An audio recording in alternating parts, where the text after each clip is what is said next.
she's going to pray that her child doesn't come in contact with an infectious disease and die. Well, we see how that's before. I mean, we have the parents of that poor little girl who had diabetes, and they decided to pray because they believe in more strongly than she did. They didn't vaccinate all their other kids and then decide one day that God says, I'm done with this. They were just, I don't know, true believers. You're a fake believer. You just decided one day you wanted to change. They were true believers, and boy, did their kid pay the price for their beliefs and their ignorance. She's dead. They killed her. She was diabetic. They didn't take her to a doctor. They didn't get her diagnosed. They didn't do anything. They just sat there and prayed while she got sicker and sicker and sicker, and they're fine with it because it's God's will. Well, now she's dead. Diabetic ketoacidosis, sent her into a coma. She was DOA at the hospital, and they're getting ready to finally face trial for killing their daughter. And I hope they face up to 25 years apiece, I think, is the maximum penalty. I hope they both get the maximum, and I really wish somebody would raise the maximum. Because to me, yeah, we have an interest in protecting people. I don't want to make a special case thing that says, oh, if you're the parent of a child and that child dies as a result of your gross negligence, that should be more viewed as worse than if you killed another adult through your gross negligence. I don't necessarily want to make that special case. But we kind of do. Because we don't get to decide who gets to become a parent and who doesn't. We don't have a licensing facility. We don't require any special training or certification. Pretty much, if you can get laid, you can become a parent. That's just the way it goes. It's at least possible. And once people become a parent, all of a sudden society has this, whoa, we can't touch anything that happens in your home. That's sacrosanct. You get to raise your child however you want to.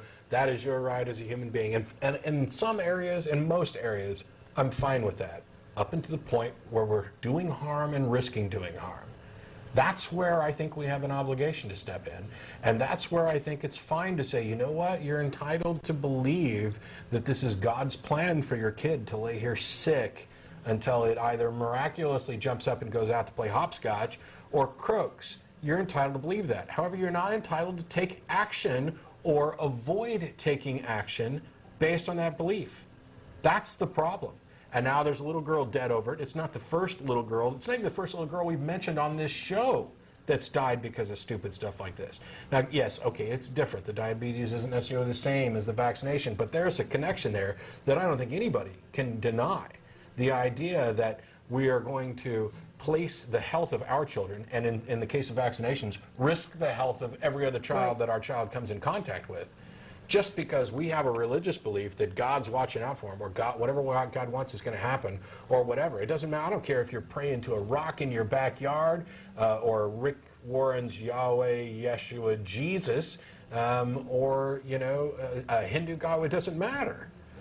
If you can't demonstrate that what you're doing is actually better for the child than secular alternatives, modern medicine, you're corrupt. You have given up your humanity. You have given up your empathy. You have given up your sanity. And your kid is going to pay the cost. And that's where I think we ought to step in. And I hope they throw the book at both of them.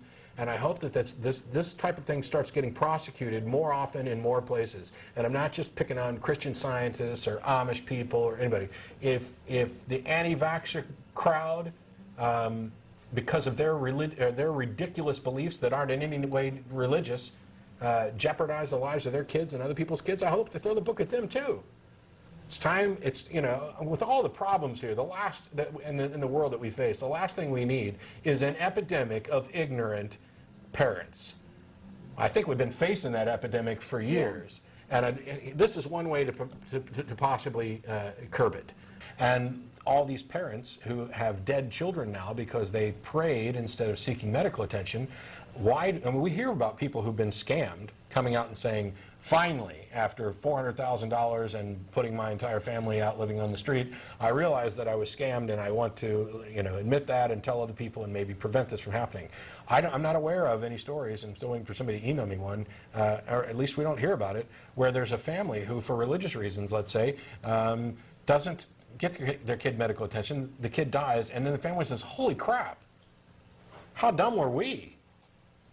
Look what we did to our kid. Not only were we wrong, but we're incredibly remorseful of this, and now we understand and realize that this concept of maybe not getting rid of the entire concept of God, but the entire concept of intercessory prayer, for example, is hogwash. That we're thinking beings who have an obligation to the children we produce to protect them. You don't hear those stories. You don't hear people coming out saying, I used to be a Christian Scientist, but I prayed instead of seeking a doctor, and I killed my son, and now I'm here to tell all of you that Christian Science is wrong. That just doesn't happen. There are times when we have to step in. Here's an idea for all you anti-vaxxers and all you God-praying, we don't need modern medicine stuff. Stop washing your dishes. Yeah. Stop putting food in the refrigerator. If God wants the food to stay good enough for you to eat, He won't let any germs or bacteria get in there that could make your kid sick or your family sick. By not vaccinating your kid, you're doing the exact same thing as not washing your dishes and not putting food in the refrigerator. You hypocritical moron.